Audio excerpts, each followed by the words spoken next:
教那个 loop for for 回if for 坏了都教我。for 哦，叫 if 坏了，哦对，然后还有那个。哦 OK。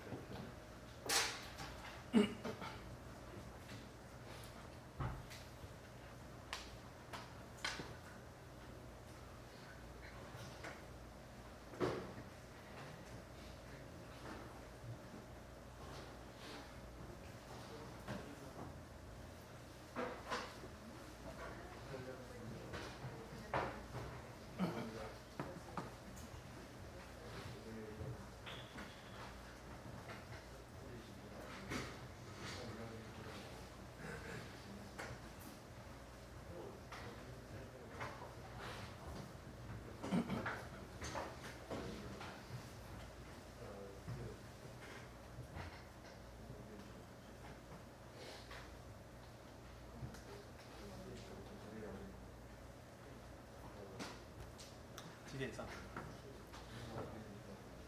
？Janice 9:10 OK OK。哎，今天教这个而已吗？OK， 今天比较少。今天比较少，可是因为他们练习可以让人。哦 OK OK。你们上一次的头片，复习一下。我放在桌面。上班。说一下来。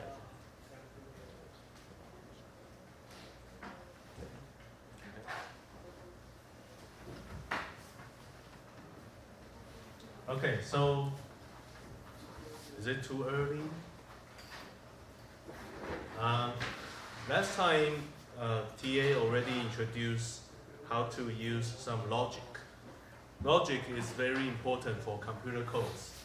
Okay, in all kinds of platforms, logic probably is the most important function in programming because it allows you to repeat some actions for human.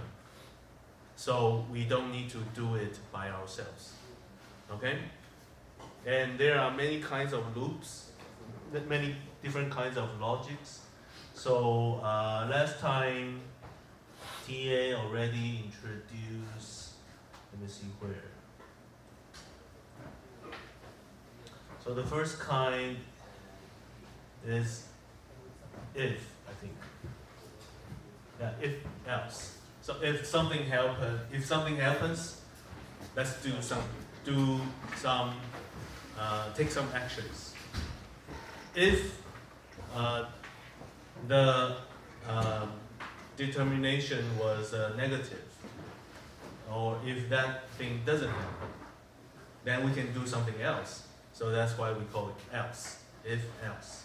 Okay, that was from last time. And you can have multiple options. Like basically it's about logic. It's about decisions of something. So if there's an event, and you can have different choices at the end of the event. So you can use this if, else, if to decide what kind of condition you are in. Okay, so last time you already learned how to do that. And from now on, I think you will be using those logic for many times when you try to work on a project or maybe do some of the exercise later on. And besides if, there is a while. While is usually used for repeating something. While this is happening, we will do what is requested. And when this action is completed, it will go back to the beginning to check if the condition is still there. If the condition is still there, this action will be repeated multiple times until the condition doesn't satisfy anymore. So when you use while, sometimes you will jump into infinite loop, which means this loop doesn't stop. So when I was a when I was very young, if we write a computer code with infinite loop, sometimes computer will crash. The computer cannot move anymore. Because when I was young, computer memory is very little. So if you use a computer code to do infinite loop, every time the computer is running the loop, it's going to occupy a little memory inside the computer. And because it's infinite, it's quickly occupying the memory space inside the computer. So if you don't use while loop properly in the past, sometimes your computer will have no more memory to run anything else, so your computer crash. But nowadays, our computers has a lot of memory, and all the functions in Microsoft are running very well. So I don't think infinite loop will crash your computer. However, as designers, you are program designers. When you use while loop, you still need to be very careful, okay? So that's two kinds of loops that was introduced in the last time. If you forget, maybe later on we can practice more. But for today, we are going to talk about another kind. It's called for loop. But before the for loop, there are something that can help you control while loop better, like what I told you. When you use while loop, sometimes if you don't write the code carefully, and your code could be non-stop. So here are some functions to help you jump out of the while loop. So one is called break. What happened was, on the left-hand side, when you have some condition, and that is true. So while that condition is true, you will do something inside the loop. For example, loop content A.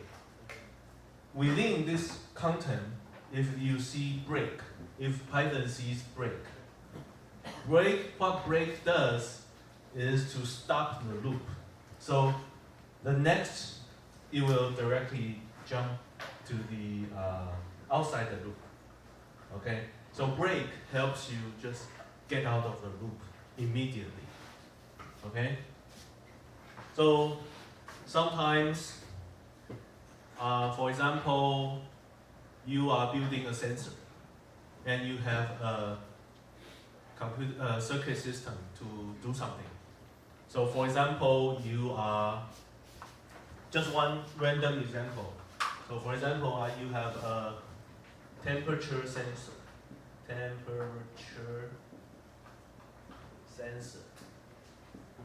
And you have a small system running on Python.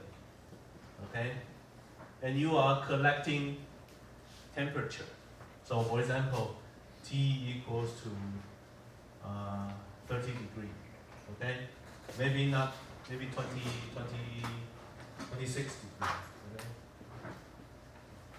So for example, inside your Python system, you want to turn on the air conditioner when the temperature is too hot, for example.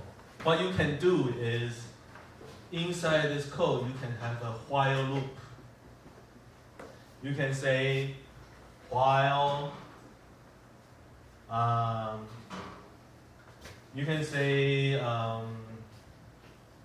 should say while temperature is smaller than 30 degrees, for example.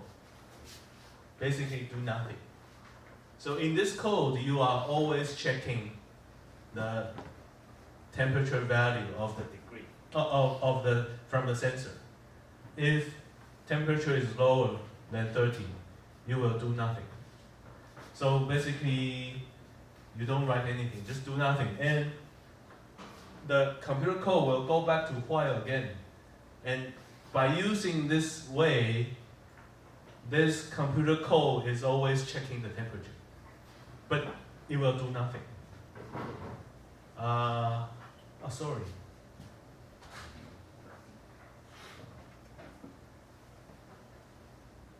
No, then that is not a good way for temperature sensor.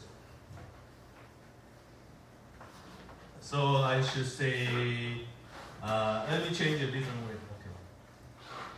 So for example, there's another thing. There's air condition, and there's also feedback about whether your air conditioner is on or off. Maybe this is better.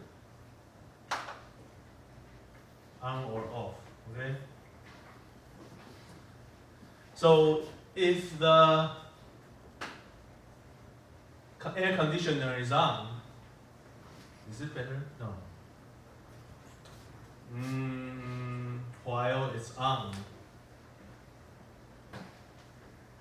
what is a better way? Let me think about it. I'll try to make good use of what I'm going to say right now. So while the AC is on,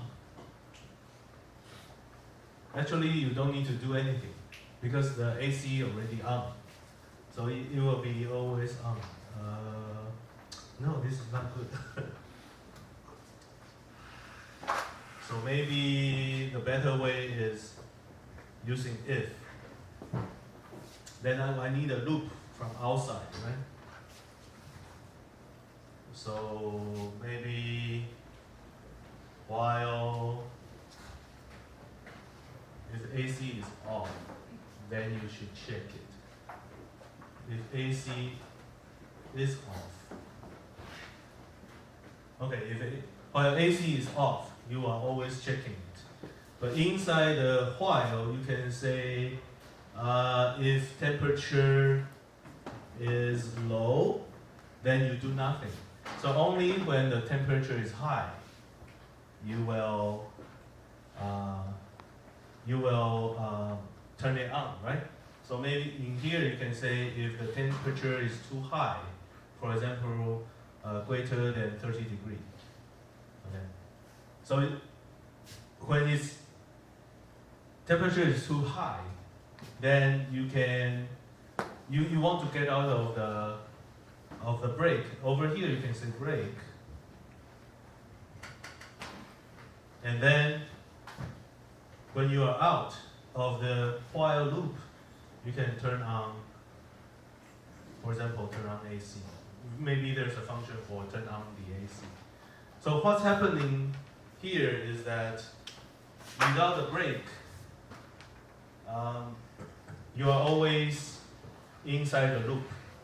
You are not out of the loop, okay? And so one way to get out could be when the computer codes come to while loop, you will run this if loop. And if this condition is not happening, it will go back. It will go back to the while loop and continue this kind of cycle, never stop. Only when you see a temperature greater than 30, it will go down to this break. Because break was shown inside while, so what break does will get you out of the while loop. Okay, so this is just one random example I make just to show you how this kind of logic can be used. Okay, so something else is another function is called continue. Okay, so when you see continue, it will go to the beginning of while. Okay, so when do we use it?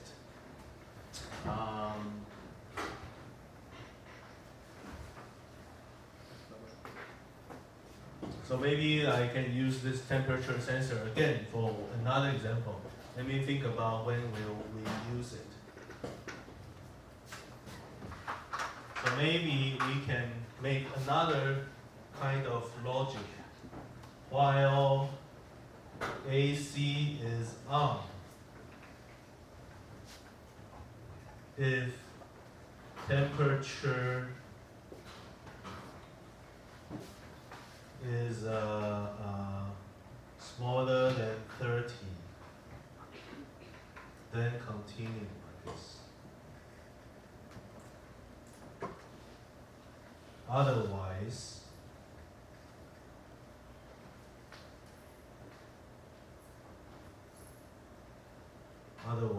you will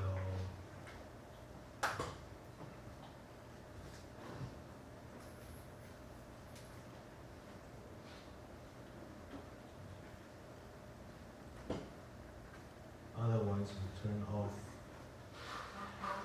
AC.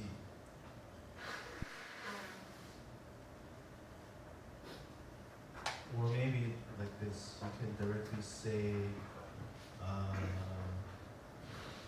when the AC is on, that means temperature should be low, right?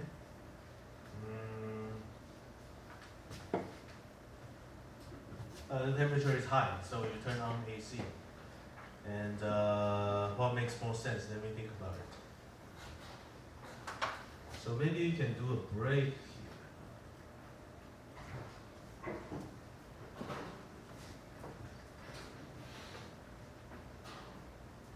Okay, something like this. So what happened is, if there's a condition to check whether your AC is on, okay? And so at the beginning of the code, you check whether your AC is on. If it's on, it goes into this logic, the second level. Over here, you will check if the temperature is low. If the temperature is low, no, I should say high. If the temperature is higher, okay, if the temperature is higher than 30, that means I need to continue to turn on my AC. So it will jump into this line right here, continue. Because when you see continue right away, it moves back to the beginning. So using this, it will always checking whether temperature is greater than 30, right? If the AC is on, while AC is on, you check if the temperature is high. If it's high, okay, continue to check again. Keep on checking. Until one day, the if logic breaks because the temperature drops. Then it moves to this line. So this is where you see yes, temperature is greater than 30. This is where you see no. So one day, because AC is on, this logic will become no. It gives you no at the end. If it gives you no, then maybe over here, I can get out of the loop. And maybe from outside, I can again turn off AC. So maybe here, I can turn off AC.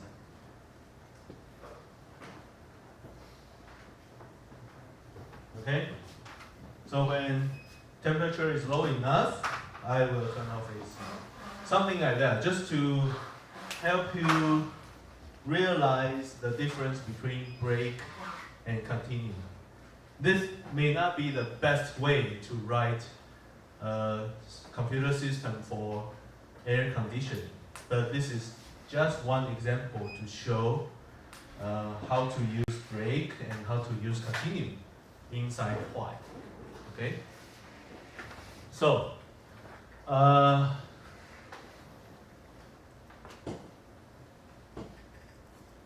so let's continue with some examples right here. So, in many cases, for example, in some of my research, sometimes we use while to count.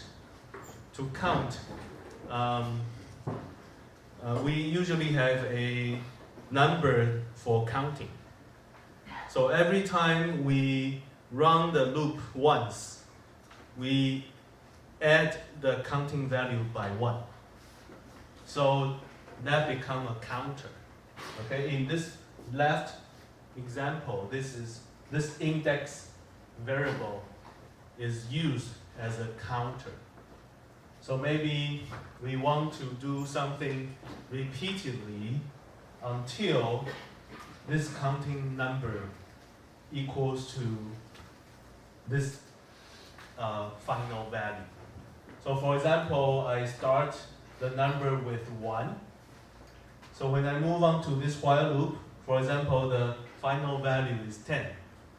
So initially, while the initial value 1 is smaller than 10, yes, it's smaller than 10, we will do something inside. So over here, this variable plus equal 1, did they know plus equal?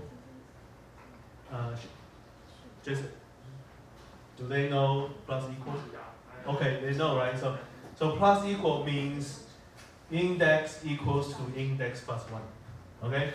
So that means when you say plus equal, then you are adding 1 to this value. So initially it was 1. When you move to here, this variable becomes 2. So adding 1. So maybe you do something here, and you will move back to the beginning of the while loop. In the second round, the value becomes 2. So you'll repeat this process. The next time it becomes 3, and then 4 and 5, until in one round, this value becomes 10. 10 is not smaller than 10. So you don't satisfy this condition anymore, you will be outside of the loop. So you can kind of count how many times this loop is being executed. Okay? So this is another example where we use while loop. Okay? And did they know about in? In? No. Not yet. So this is first time. Okay. Did they know about range? No. Okay, good. Okay, so there is so this is new for you. Range is a function that creates like a list. Okay, so it will have starts with a initial value, ends with a final value, and this is the gap between each value. So for example, I say range bracket 1, 10, 1. So this range 1, 10, 1 gives me 1, 2, 3, 4 until 10. Okay, so it becomes like a vector. So in Python, it's a very unique way to define like a vector, is to use in. So, and this is usually used in for loop. They didn't know for loop yet, right? Okay. So this is the third logic we are introducing in this from last week to today. In while loop, we can do this. We can count from 1 to 10 every time we plus 1. But we can do similar things for the function for. For is the new kind of looping function. So for usually starts with for a variable inside a range. Okay? So what you can do is, this is the name of a variable. When you use int, you have to have a space here and use int. Int is a function. So what's after int, you should put something like a list or a vector. So one good way to create a list is to use another function called range. Like I said, you give a starting number and a final number and tell what's the gap between every count. This function gives you a list of numbers. So for every time this variable is inside that vector, you will do the following. You will do the following, okay? And inside this, inside of what you are going to do inside the loop, you can use that index. The index value will start to change from the initial value. Next time, it will run the value as the initial value plus this gap. So one example is like this.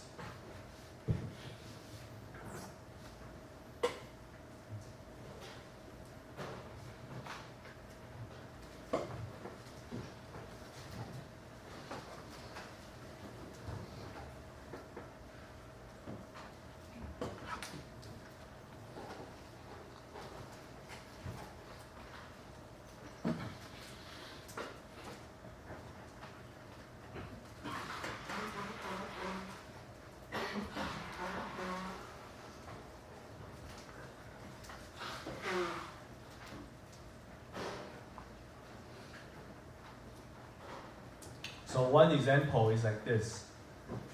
For some variable inside a range from the first one to the last one, and every time it plus by 1. However, the function range doesn't count the last one. Doesn't count the last one. So it starts from 1. Every time you plus 1, right? But it will not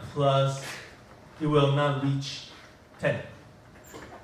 So let me maybe use another example to explain what's going on.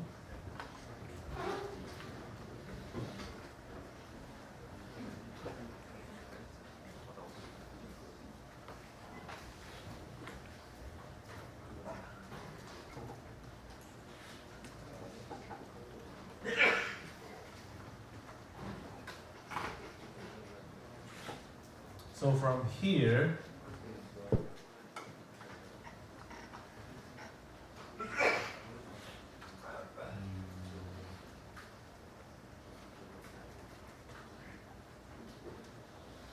okay, so if I show you what happened, the first example I showed you was I used a for loop.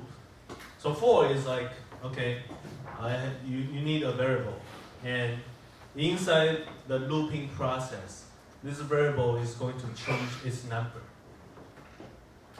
So in something defines how this variable is going to change its value from time to time. So if you follow the second procedure, the first two lines are easier ways to define a for loop, but doesn't tell you what happened. The second portion right here helps you to understand more what happened. I define a capital R variable as a result of range from the same starting value to the same final value with the same gap. So if you define something like that, you can directly say for y in R, print y. Okay, but what's inside R? Over here you can already see R ends up with a special kind of variable. It's a range object. So what's inside the range object? One way to see what's inside the range object is to convert that object into a list. So if you say list R, you can see what's inside basically is a vector from 1 to 9. Every time plus 1. From 1 to 9. Okay, so let me show you another example. If I change this gap from 1 to 1.5, oh, you cannot do floating numbers. So let's do 2. Okay. So here, if I make a list, just by 2. If I show the list of R, so this time, I change a little bit. The increasing number is by 2 this time. And again, R is an range object. If I use list to show what's inside the object, you will see like a vector, actually a list, from 1. The next time it becomes 3 because adding 2. So you have 1, 3, 5, 7, and 9. Okay? Let's try another value. Let's try 3. And let's see what happens.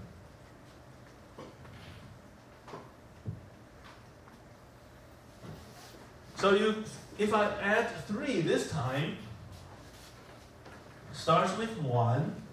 The next number is 4. Adding 3, you will end up with 7. How come there's no 10?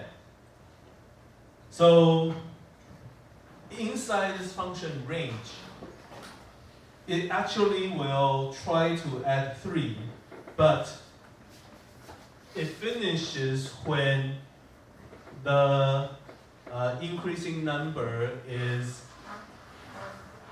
greater than or equals to this final value. And that one will not be counted. So you can think of range as the following. I write it down here. Range is like some initial value, for example, x0, and this is x1, and this is like a delta x. So it's like you can get a list of x0, and then x0 plus delta x, dot dot dot, until the last value. Okay, but the last value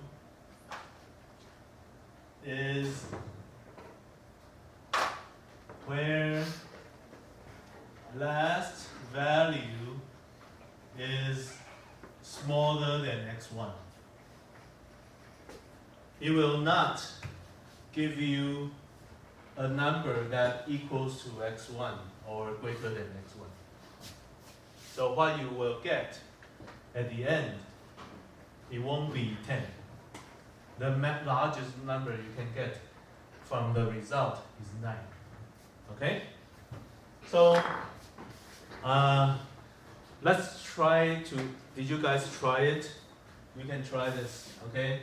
So maybe this is your first time to use for and also in and also range. Please try it, okay?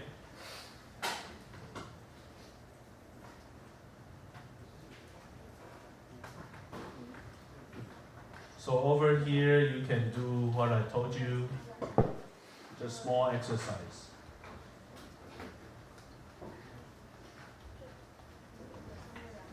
You can say R equals to range 1, 10, 1.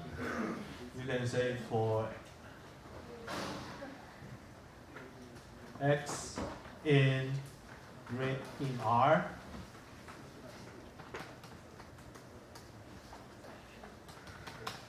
and then you can print X. You can try those, okay?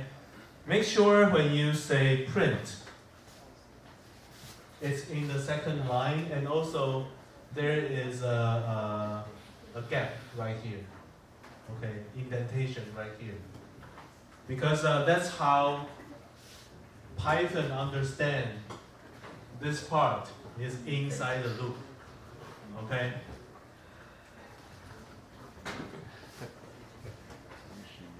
So try this. 那个再把它放大，不然后面又看不到。 Oh, okay. Oh, let me make the fonts larger.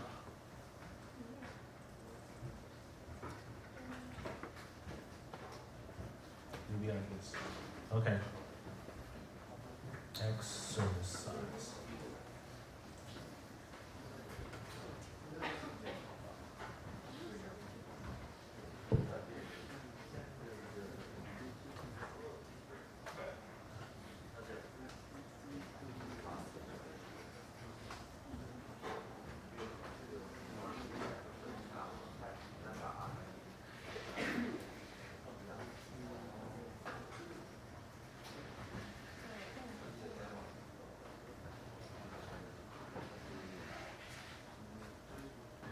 Okay, just to follow up, can you create some kind of range without using range function? Just some kind of range, some kind of a list of values. So here's another way to create a sequence of numbers. So over here, I just create a list, basically a vector with four numbers, but they don't have any, there's no relationship between them. I just randomly create those four numbers as one example. So if you do that, you can also say for z in this list, you can, actually it's a tuple, sorry, small bracket is a tuple.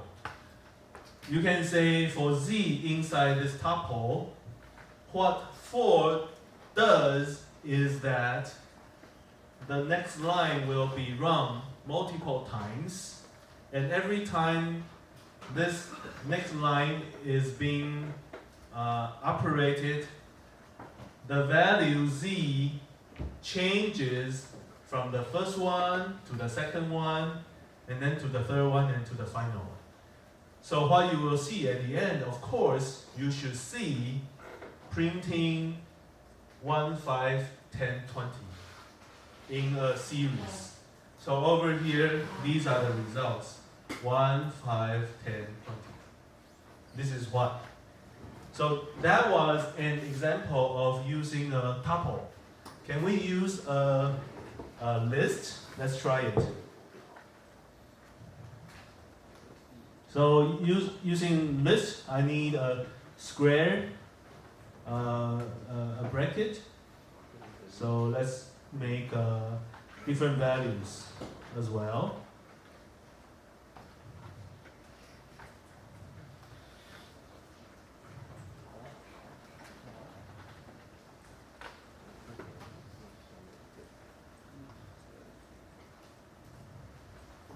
From here you can see, this time R3 is truly a list. It's a list variable. I'm using the square bracelet, right? Square bracelet, forget. The square one. And then this time I'm making another random example, and this time I'm having increasing numbers and decreasing. So I have 2, 7, 31, and then all of a sudden I reduce it to 4. Is it okay? Yes. So for this different variable u inside the list R3, you will see those numbers being printed one by one. So as a result, 2, 7, 31, 4. just like how I put them in a sequence. Okay? So try it.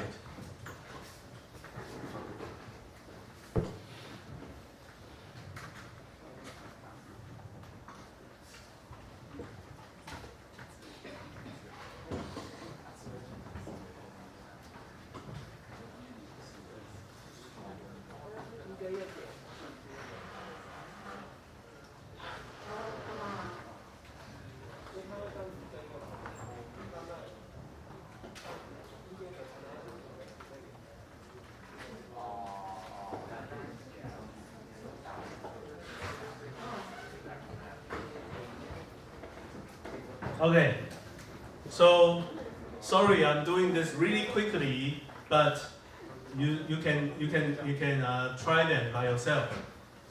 So let me just show you another example. Remember we talked about the variable dictionary, right? Dictionary has a lot of keys, and inside each key, there's component inside the key. So I make a random dictionary with keys A, B, and C, and the values are 1, 2, and 3, respectively. And let's see what will happen if I use 4 inside this container of dictionary. Will for loop print out ABC or 1, 2, 3? That's my curiosity. I try it and it turns out it prints out ABC. So for dictionary, if you put a dictionary inside in, the names of the keys will be used for V. Okay?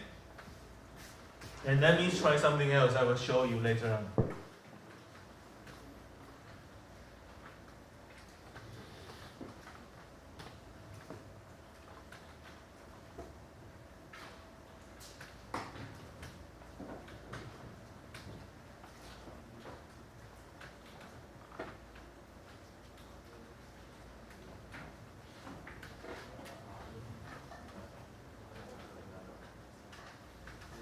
Okay, so I try something else again. For the dictionary, like I said, I have 3 keys, A, B, and C. And for the key A, I have value 1. Key B, I have value 2. For key C, I have value 3. When I use this dictionary for the in, what happened was the keys will be chosen as the range inside this in function. But if I truly want to use the values, what you can do was you can use the object or object-oriented function that we learned earlier. For dictionary, if you say dot values, dictionary dot values, what you get at the end is a value object. Remember? It's a collection of all the values. So R4 dot values gives you a list of all the values. So at the end, you are printing out 1, 2, and 3. Okay, earlier when we introduced dictionary, we introduced dictionary dot values. But we never tell you when can we use it. This is one time we can use it. Okay? Let me type all these in the PowerPoint so you can follow me more easily. So that was my first example. Then I think you can, R2 was a tuple.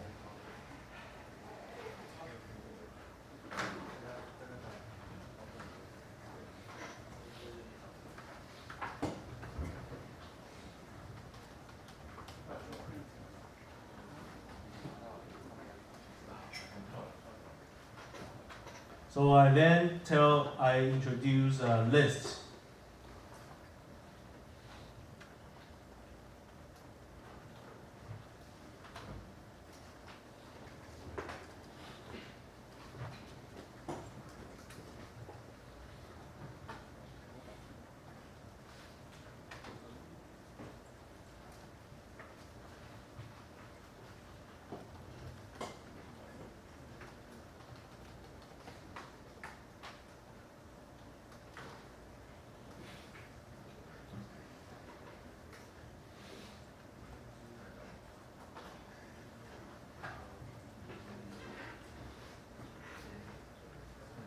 Okay, then afterward, I introduce the dictionary. So what I used was A, B, and C. This is what I did. And then I try to print. Oh no, I use a for loop.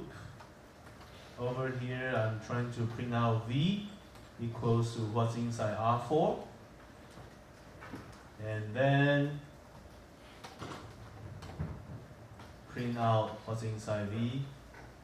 And I also try to print out a new variable called W. This time I'm using R4 dot values.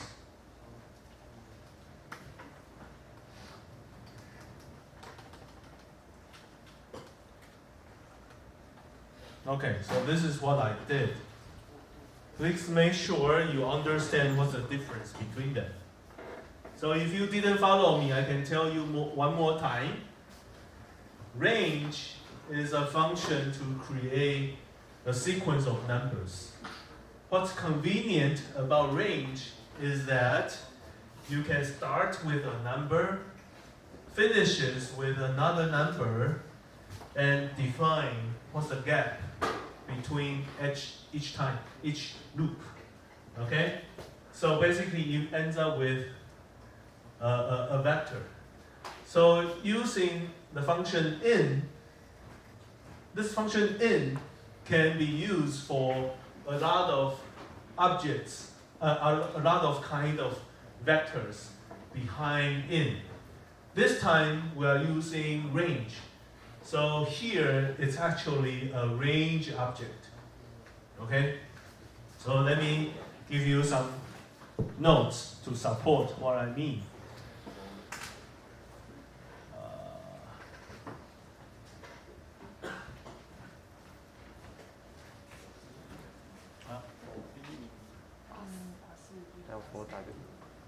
Yeah, this is what I did.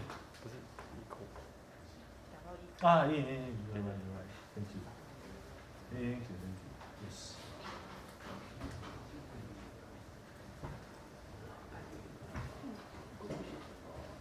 So at the end, this is actually a range object.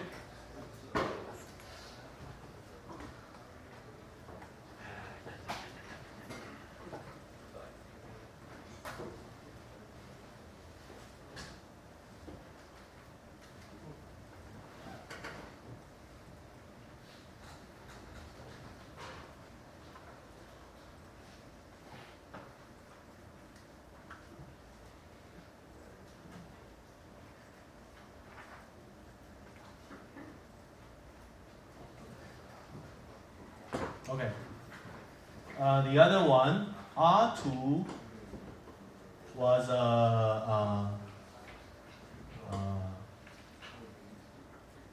what is it? A tuple.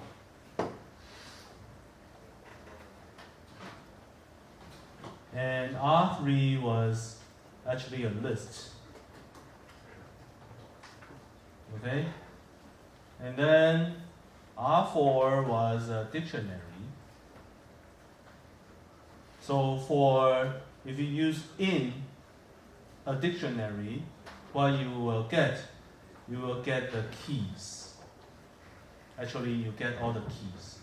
So if you don't want to be getting the keys, then you can use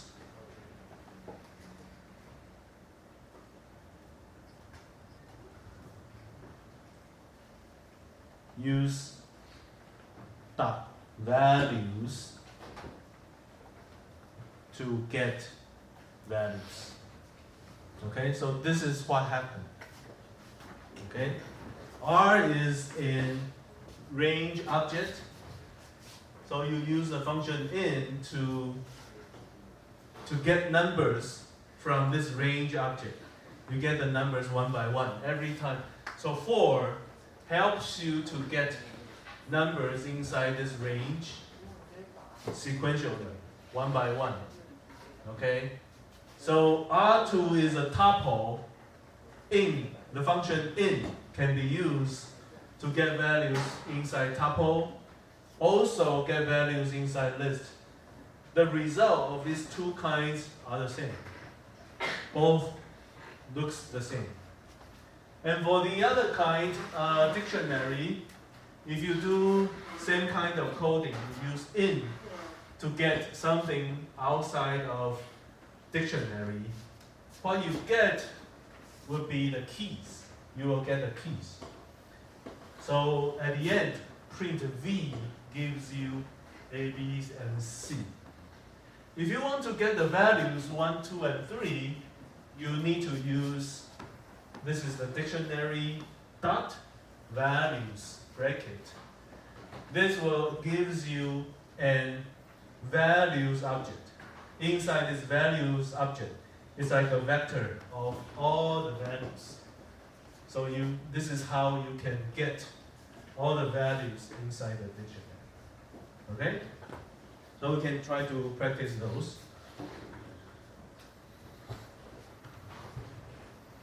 Did you guys practice? Yeah, try those.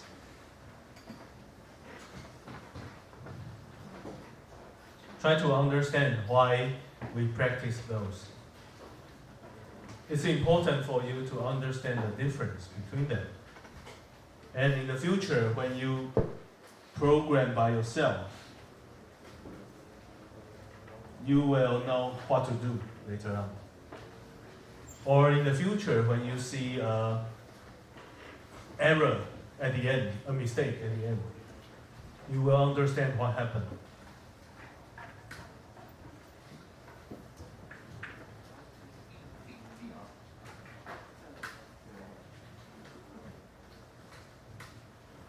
So the key for today is to learn this function for.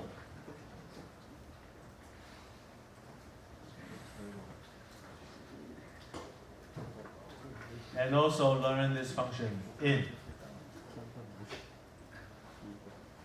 These two are, and also we introduce range. These three are the new functions that we introduced today. For, in, and range. Okay?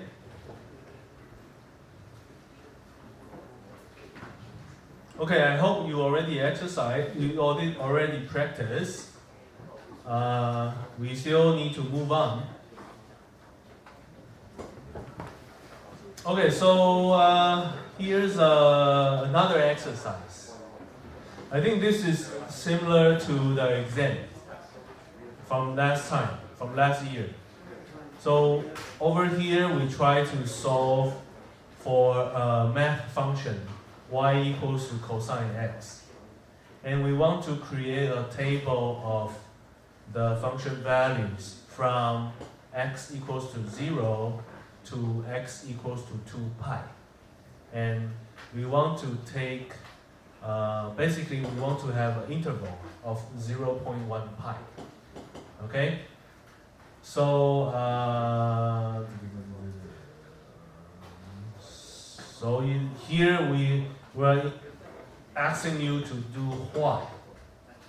Okay, we're asking you to do what? Basically, so we are going to start with a number x equal to 0, going into the while loop, and for the while, as long as this value is not larger than 2 pi, we will continue to plug in this function and get the function value.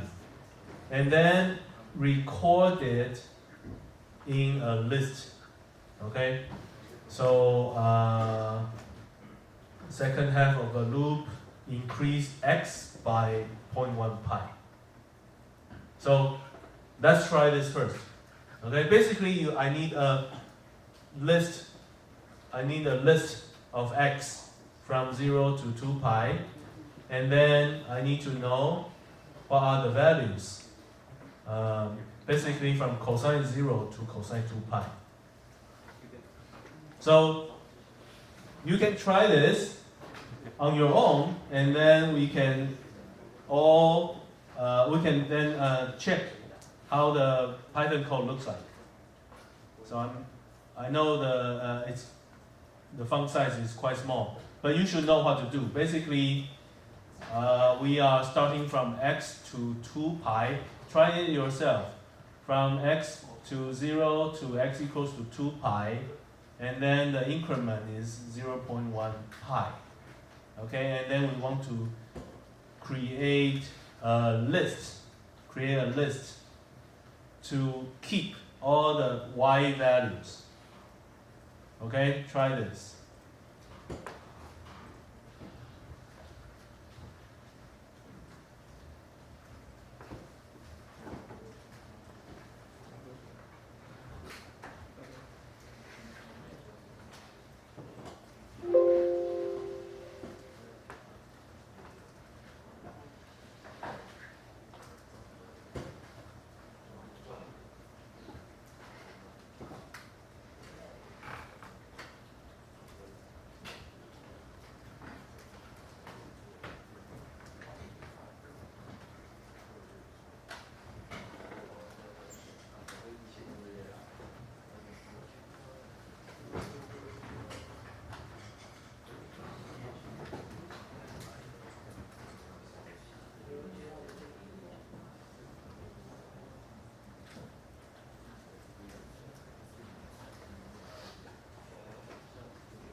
是不是要呼叫 library 才能算好塞？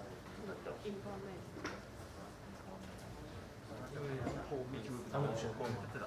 有，Miss 有，然后 Miss 点拍就会拍对。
OK。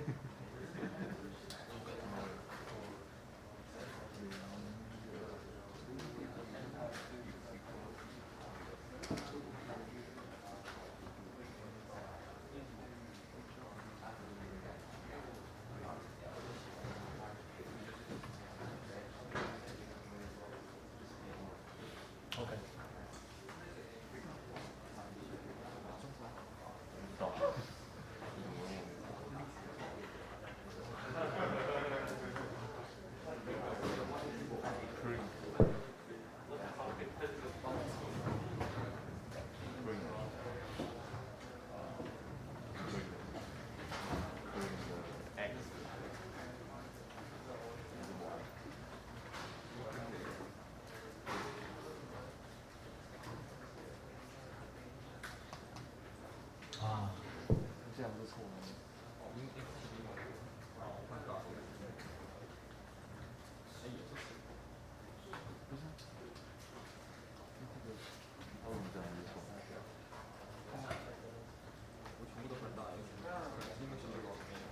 可是我把前面也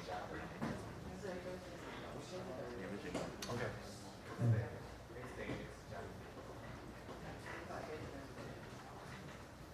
Okay. I did something.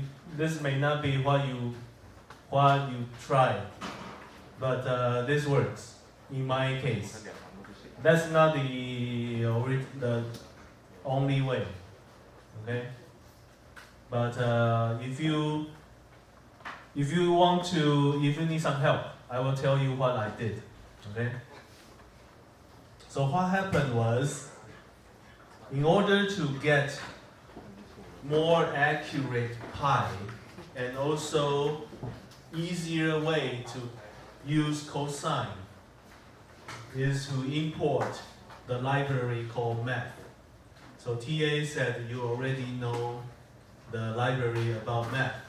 So first I import the library math so I can make good use of math.pi. Math.pi will give you a floating number, 3.14, blah, blah, blah, blah, blah, a long number.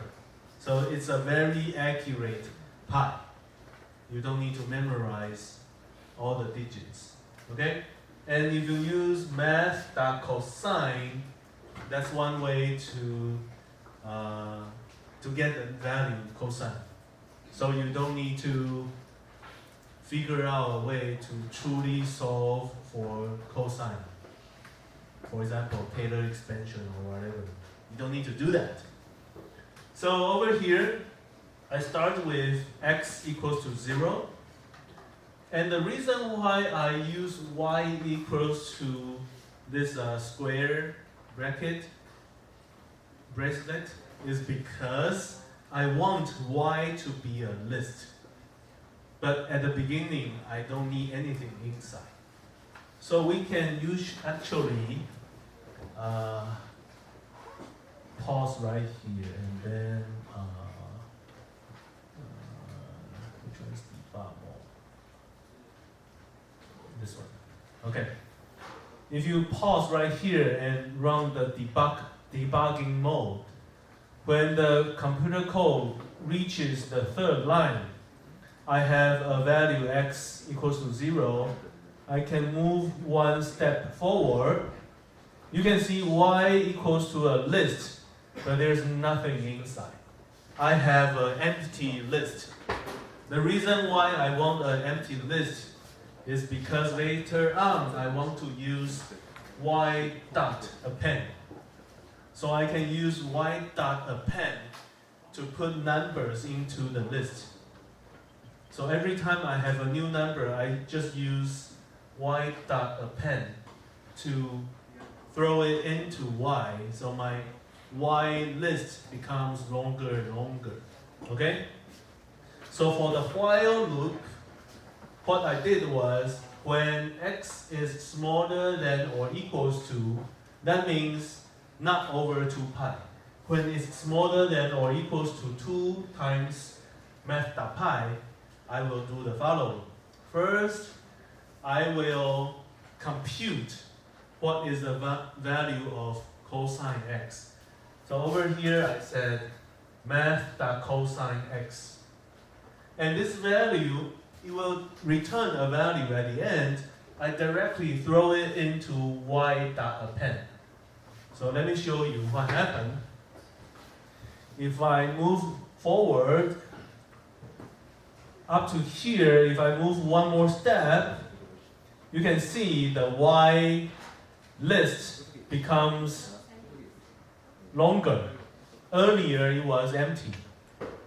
So what is cosine 0? Cosine 0 is 1. So at the end, math cosine 0 gives me 1, and y.append 1 will put 1 into y. So here inside this y list, I now have a value 1 in there. The next step, I said x plus equal 0.1 times math.pi. So let me do one step. Originally, x was an integer. Because of the operation right here, math.pi is a floating number. So if you have a floating number and put it to an integer, the integer then becomes a floating number. So x now becomes 0.1 times pi and goes back to while loop, continues to do that, and in the second round you will see a new value is being placed, is being added to the list using append. So this loop continues until everything finishes. We will be out of the while loop, and I just print out all the y. So let's finish it. So at the end, 21 values was obtained. So the value changes from 1, gradually decreasing until you see some value very small, close to 0, and then goes to negative, and goes to -1, and then goes to 0 again, and then go back to 1. That's basically cosine, from 1 to -1, and then goes back to 1. Okay? Now you try it. Although I already tell you the solution, but this is not the only way. You can write this code in many different ways. Now you try it.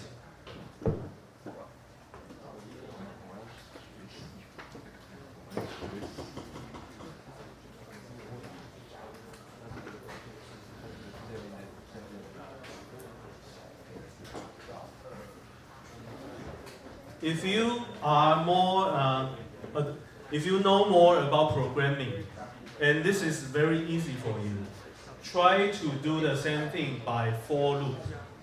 Okay, now you practice how to do it by for loop. I will do it as well. But if you already know how to do it in while loop, try the for loop.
Okay, is everyone okay with this? Still trying?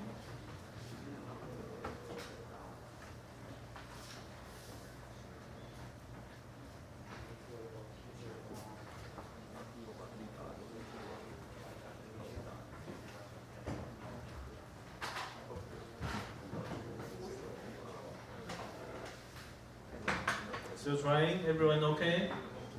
Can I move on to 4? Who complete 4 loop? Same code. Okay, good.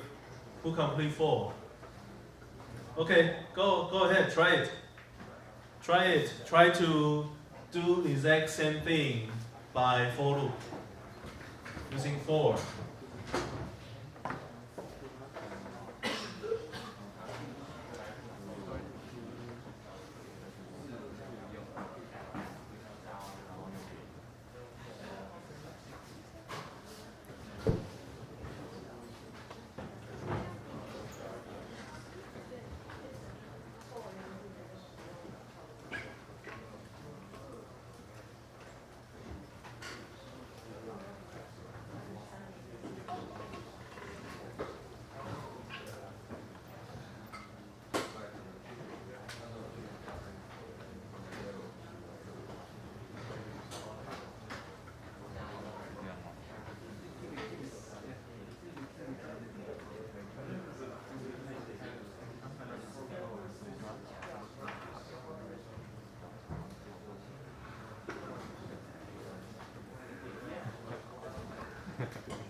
老板，你跟我一起来这个。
不太一样哦。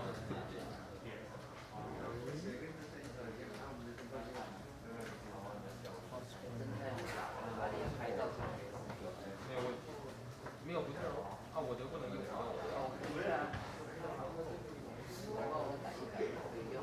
不是说你这不都知道你对一下。你不要再谦虚。最厉害的还是玩的。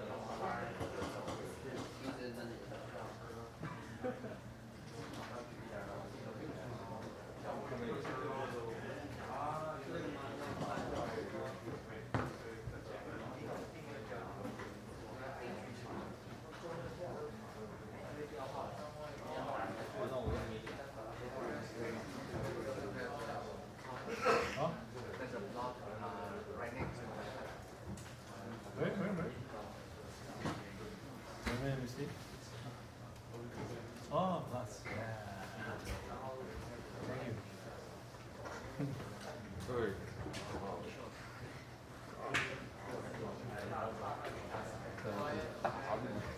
You can tell I don't use Python much.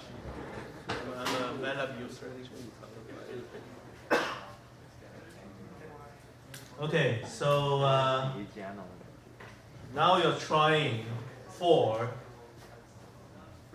Let me show you something more advanced, just to encourage you how you can make a fancy code. From my lecturing, you probably can tell I don't use Python every day, but I can teach myself very quickly from Google. Okay, so this is not included in today's lecture. This is just to show you what I did, so I can have this for loop very effectively. Okay, so before I had all these, what I did earlier, let me introduce what I did as like 10 minutes ago. Let me show you what happened 10 minutes ago. I'll show you about myself 10 minutes ago. So at the beginning, what I wanted to do was I want to import math as well. So this is what I did. And I wanted to have, again, my y is a list. This is fine. And I want to have a for loop. And the value, the variable is called x. And originally, I want to use in, and I want to make a range. So originally, I want to do this. I want to have the beginning from 0, the ending up to 2 pi, the gap 0.1 times pi. But there's a problem. What is the problem? If you type in range, bracket, you will see there's a hint to help you learn about range quickly, is that it tells you the range has 3 components inside: the starting value, stop value, and the step size. And they are all requiring integers. So range can only create a range object like a vector with integers. Then you cannot do what you did earlier right here because they are not integers. They are floating numbers. So I just Google it. Let me show you how I Google it. I said Python making a range of floating numbers. So there is something called numpy dot arrange. Okay? So numpy will be introduced later on. But you don't necessarily need to follow my schedule. You can Google for something you're looking for by yourself. And our course can never cover every function of Python.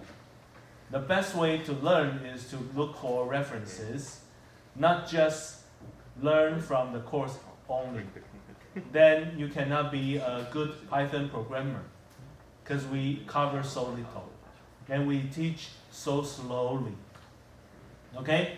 So from here I realize, okay, when you see this, you understand NumPy is a library. You must import NumPy in order to use this function called arrange. Okay, so it tells you NumPy dot arrange, and the way to define it is just like range. You give 3 numbers, and this time you can use floating numbers. That's why from this reference I know my code must be changed. I need to import NumPy. Okay? So that's why I have NumPy right here. And I replace the range by NumPy dot arrange. That was what I did. Okay? then you can start to do exactly what you did. Append and put math dot cosine x into it. Okay? And you can print everything at the end. Actually, this is already good enough. So let me stop right here and then clear the memory and then run the code. Not here, not up to here. I should run the debug mode. Okay. So with this, we can already get almost exactly the same result as earlier. But there's a slight difference. Did anyone notice? Up to here, there's a slight difference. Previously, I was using while loop. So I can clearly define my loop stops when x is larger than 2 pi. And at the end, if I run the code right here, let me show you. At the end, not here, I need to quit. I need to quit on the other file, clear the memory, and go back to the while, run again. At the end, I end up with 21 values inside y. That means there is a 21st one where your x exactly equals to 2 pi. So starting from the first one to the very last one, the last one, x equals to 2 pi. That was included inside the while loop. Because for my while loop, I want 2 pi to be included. Okay? But how about the other one, when I use range? Remember when we use range, no matter if it's the original range function or the range function in NumPy, this second value will not be included. The second value is the maximum value, but you don't include the maximum value. Just like what I said here, using range, a list of values will be created, but the last value is going to be smaller than the second component you provided. So in this case, 2 pi is not included. That's why at the end, if I run this part of the code again to show you,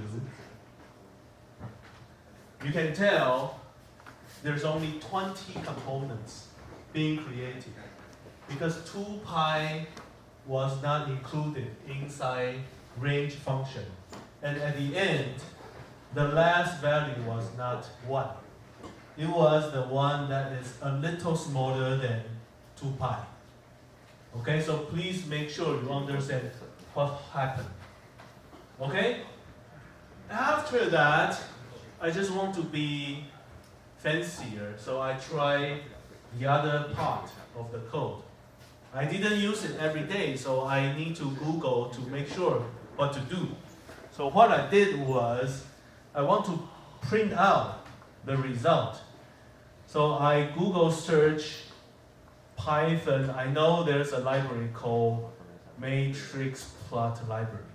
Okay, I know this. So maybe for you that's harder. You need some other code. You need some other keywords for Google. But now you know there's a plotting library, and the plotting library will be introduced in the future of our lecture. But I just want to show you, your learning process doesn't need to be following the lecture. You can learn by yourself. Python is so popular right now, you can always learn by yourself. So basically, I look for this library, matrix plot library, and I just type in plotting a function. That's it. And it's telling me, okay, there's a way to do it. I click in this button, and it tells me, okay, basically, the name of the library is called matrix plot library. Inside this library, there is a smaller library called pyplot. And inside this smaller library, there's a function plot right here. So what happened was, 不是解释大， whenever you see something like this in 什么？ when you search for Google, a library, this could be a library, a big library, okay? And it could have smaller libraries.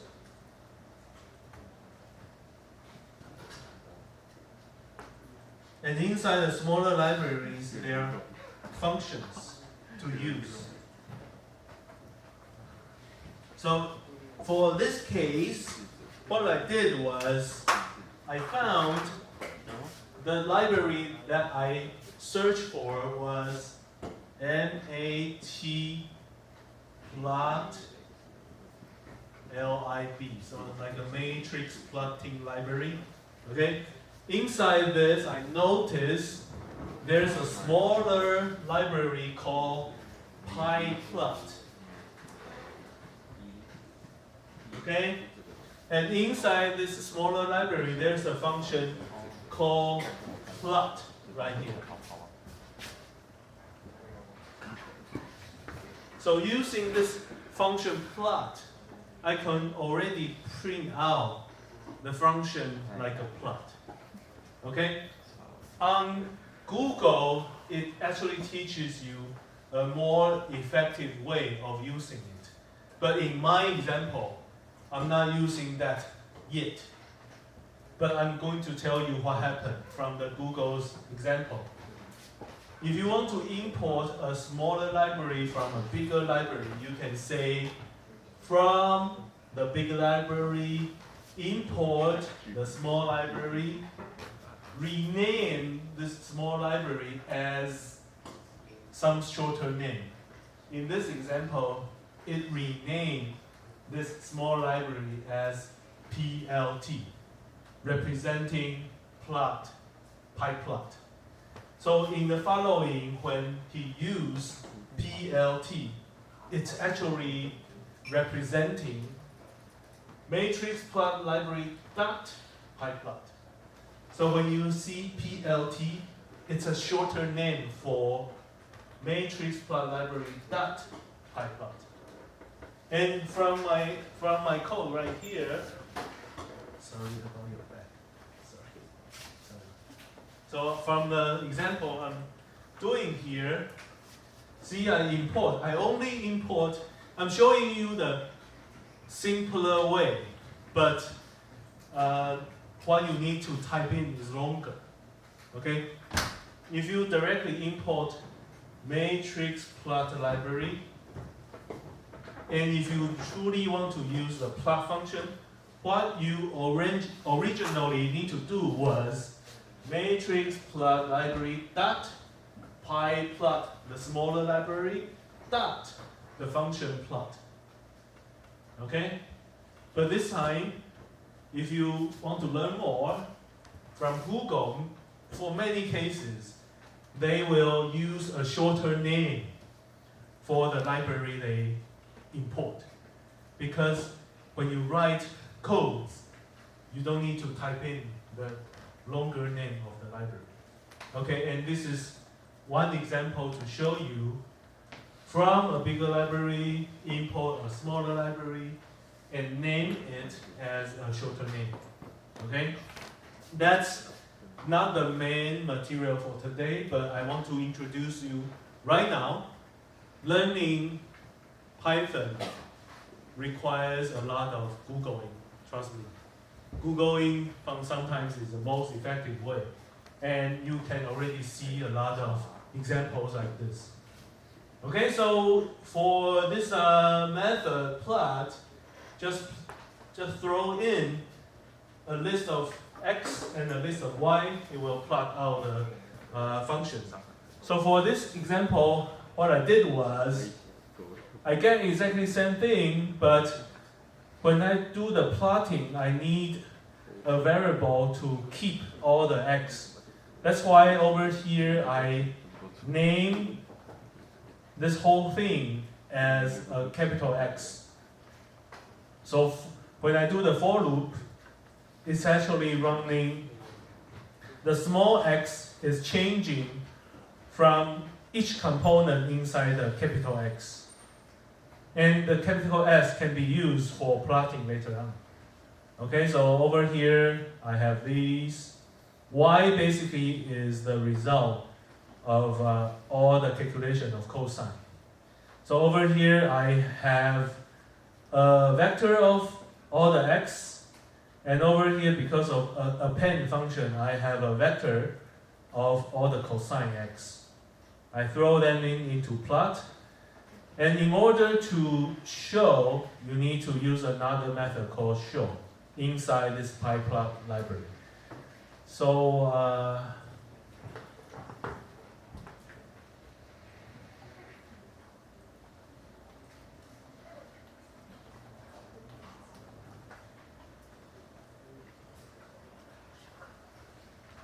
so just to show you what will happen, okay, just plot it. At the end, the plots can be seen on the upper right corner. There's a window for plots. This is basically the cosine function. Okay? If you change the gap to larger values, for example, 0.5, and plot it again, it's not very well. If you change to a smaller value, for example, 0.01, it will be very smooth because the gap becomes smaller. Okay? So this was original one where you have 0.1 gap. This is larger gap, then it doesn't look like a cosine. This is much smaller gap, 0.01, so you see very smooth calculations. Okay, so I did a lot of the things that was not required for today's lecture, but I just want you to know learning Python could be so efficient by learning from Google. So you don't need to achieve this one, but I wish you can learn from the first part. Let's try the first part, okay? Everyone try this, the first part. The second part will be a reference for you. So let me copy to here. Let's try the for loop with a little bit of new things, NumPy. So you can have a vector of floating numbers. Okay? Of course, this is not the only way. You can do many other different ways. But this is one. We are gradually introducing new stuff in every exercise we show you.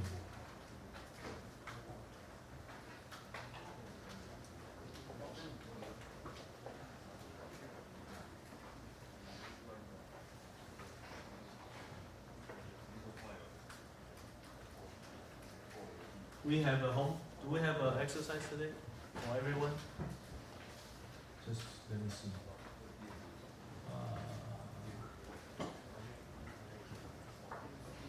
So maybe we create an exercise for them. Because later on, those are. Oh, maybe they can do this. Okay.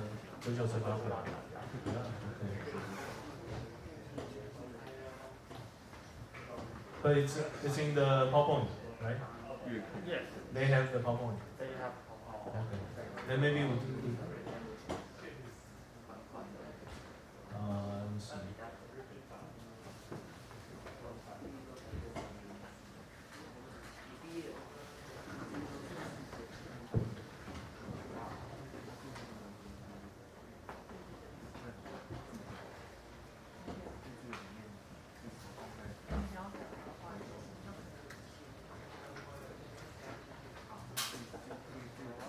I think we can do this, and then we do something else.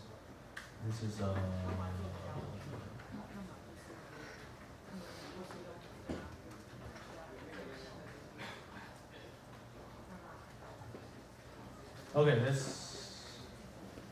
make sure everyone knows about for loop.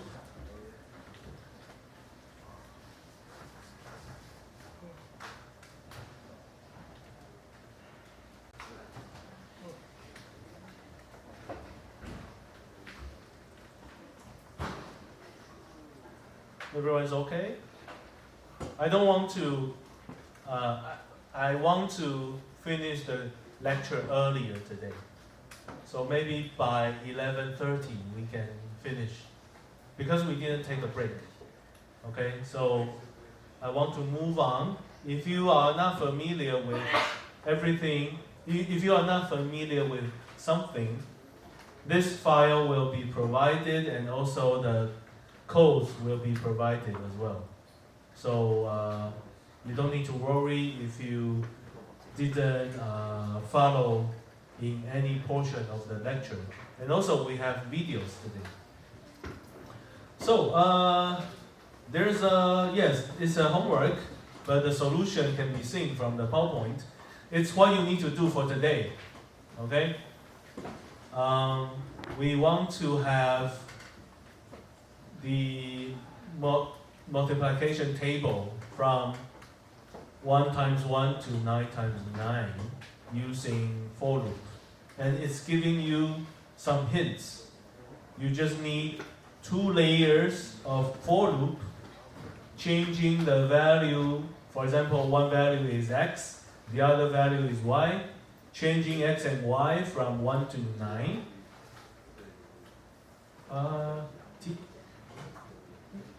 Jason, we should use 10 right here, right?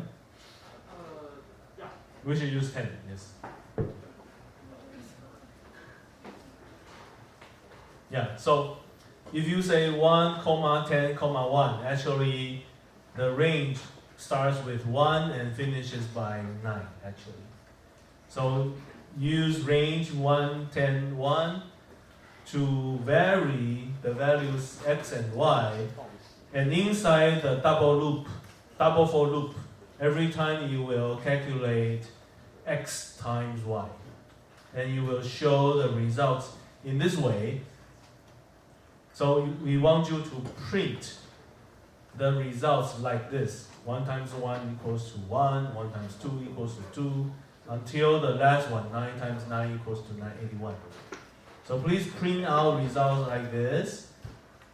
That's what you need to do for today. Should be very easy for many of you. Okay? So if you are done with this, you can raise your hand and you can go.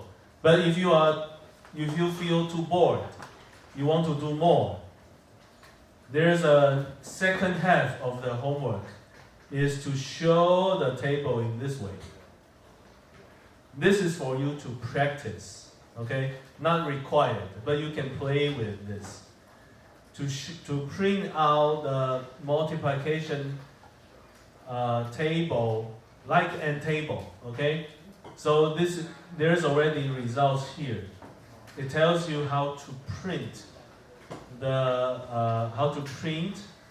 So there's a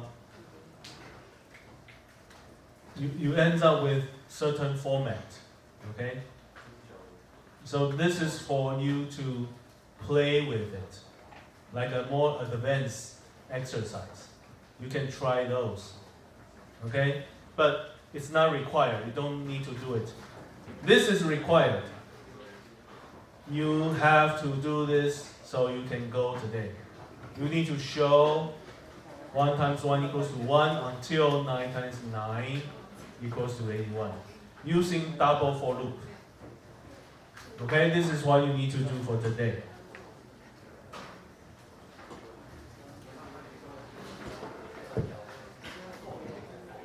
If you know what to do, it's very fast. You probably can finish by 2 minutes.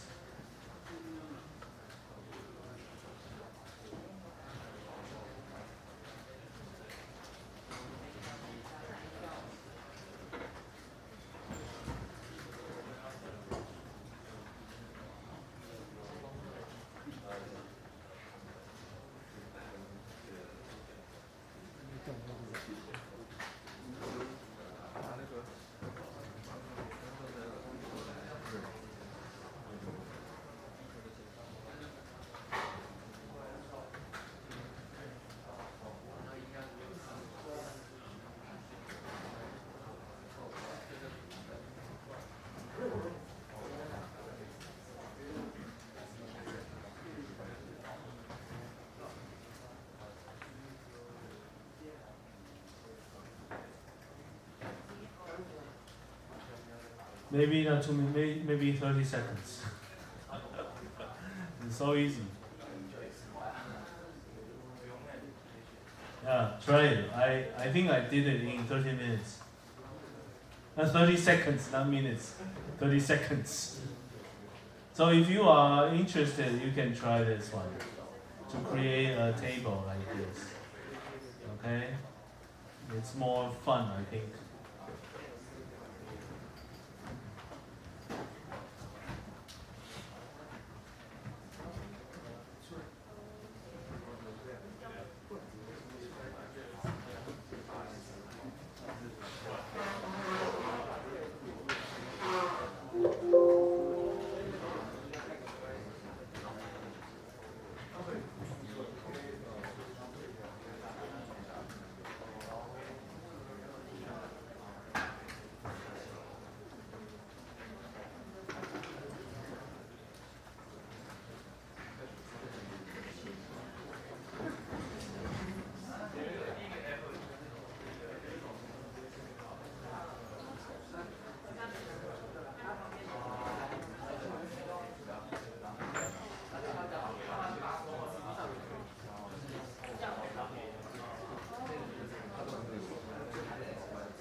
Everyone got it? Okay, so if you finish so early, why don't you try this? Try to make a real table. Why don't you try this? Okay? It's more challenging. Okay? But for this one, you can copy a code from the TA.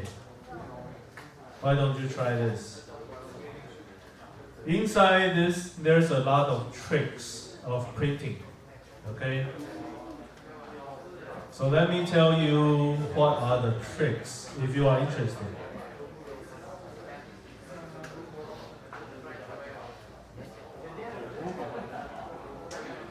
When you say print, let me show you something. When you say print, you can format some value into a certain way. So D is like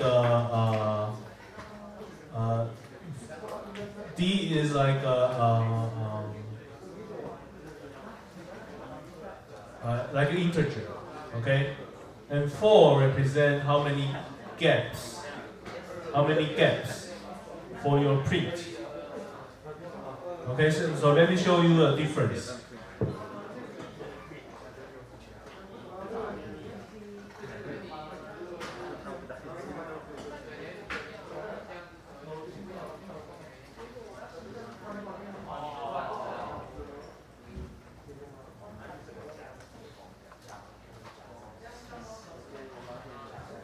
If you do this, if you're interested in making a table, when you print a number, you can use a format. Format creates a way of printing numbers. So when you say D, that means you want to print what's inside this. You want to print the first component as integers. And the number in front of D means how many space you want to occupy. So if I print 1 and say 1D, it's actually printing 1 with a space of one digit. If I say I want to print 2 in the format of 2D, it's printing 2 but occupying 2 space. So you actually have extra space in front of it. Okay? So why do we do this? Let's try. Everyone has a 4D. Why do we do this? Then they are aligned with a gap of 3 digits in front. Even I change this one to 3 digits, they are properly in line. They are properly in line with occupying certain space. If I want to put them in a row, what I can do is I can say the ending of the print is empty. Okay, let me show you what's the difference. Why do I have an ending that is empty gives me this kind of result? Because by default, when you print, the ending of the print is to change to the next line. So if I print first one, I say ending is empty. That means you don't change your line for printing. So over here, if I say ending equals to empty, this is an empty string. So when Python tries to print this one, by default, it will change the line of your printing. But this time, I don't change the line. So in the second line, when I printed that value 2, it's printed right after 1. And because I define their format, every time you print, you occupy a space of 4 digits. So you can align them very beautifully. So let me show you. If I put this everywhere, if I do this, they will be aligned with occupying 4 digits of every output. This is why in TA's code, there is a end equals to empty. This is how he got this result. So if you want to try TA's code, you can, but you need to understand why he did this. When he prints the number, he prints the number into certain format. 4D represent printing as an integer, occupying 4 digits of space. And in this for loop, every time he prints, he doesn't change to the next line. So he will be printing 1, 2, 3 until 9.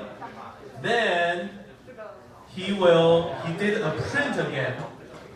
Like I said, by default, print will change the line.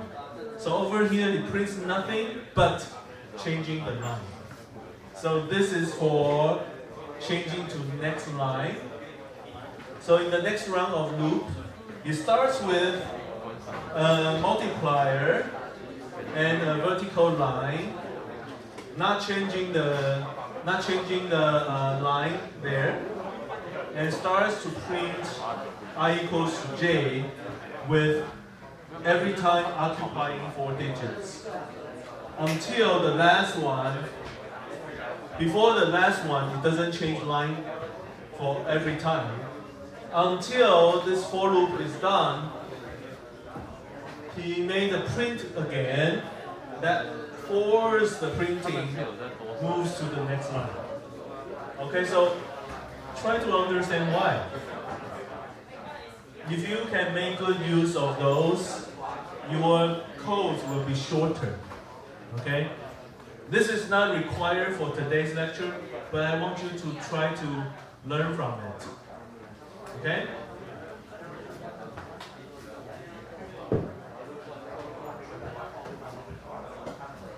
So if you are done, you can, if you already have the result of this one, if you have result like this, you can go. So simple, 3 lines, you can get. If you have result of this, you can go. You can raise your hand and ask the TA to come by. This is what I did. So simple, right?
Okay, so if you want to apply what I said to you about format, if you want to do it, you can see what I did right here.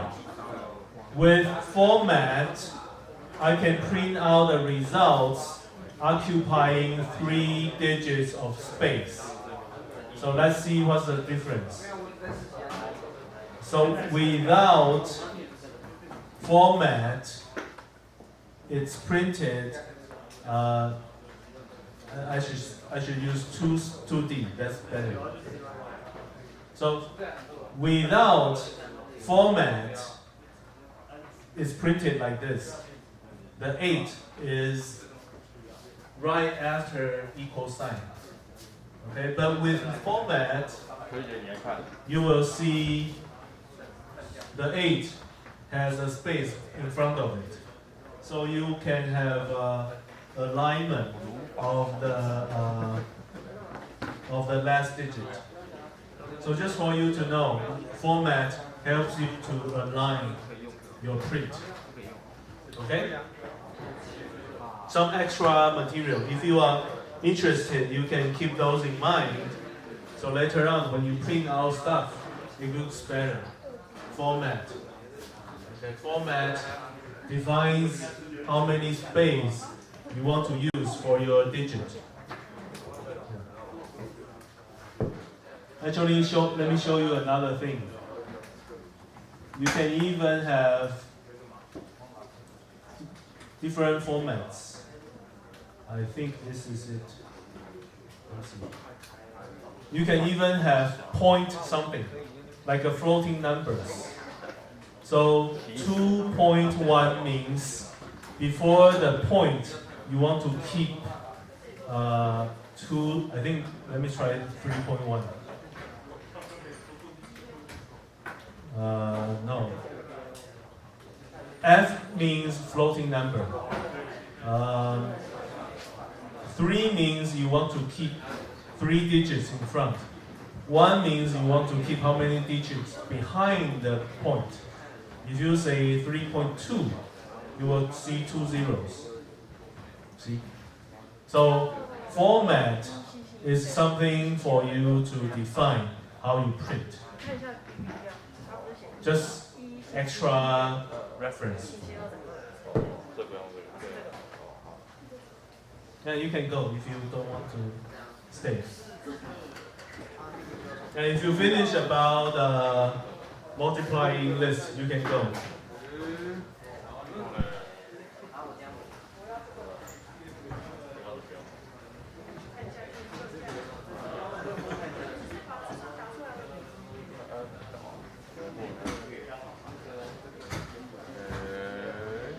你看看 print x print y 是。对啊，你看是要 print。你说把这个改掉。没有啊，后面你拉出。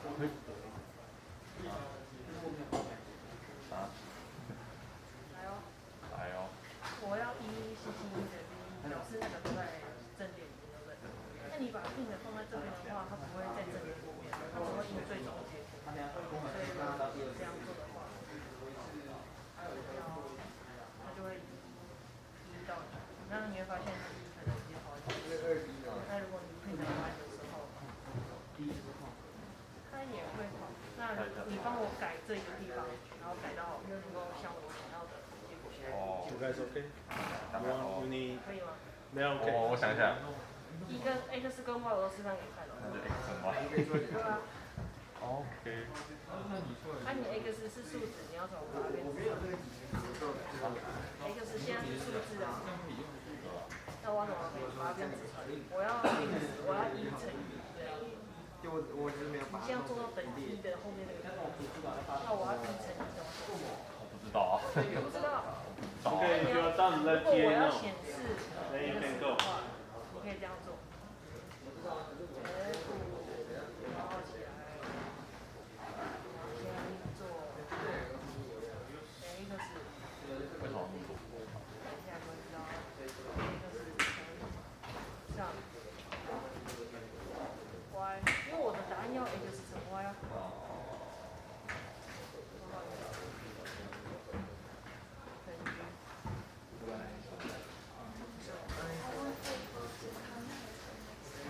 老嘞。那可以吗？哦。就是我答案是我要 x Or send email. 那这个 F 是什么？ F 就是我要令这一个地方。哦，这边哦，我觉得它才会是出现。或者比如说 Ctrl 了解。对吧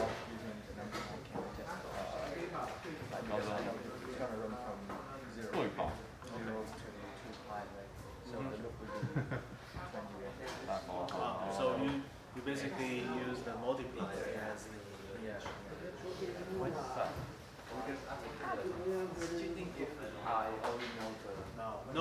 No coding is cheating. Any kinds of coding is fine. 还是你要老师在我要确保你会啊，我不能要个 Ctrl 我才不会，我是这种奸诈的人吗？我怕我答案一走就没有 Okay. See you next time. X 乘 Y 好像是位置大了。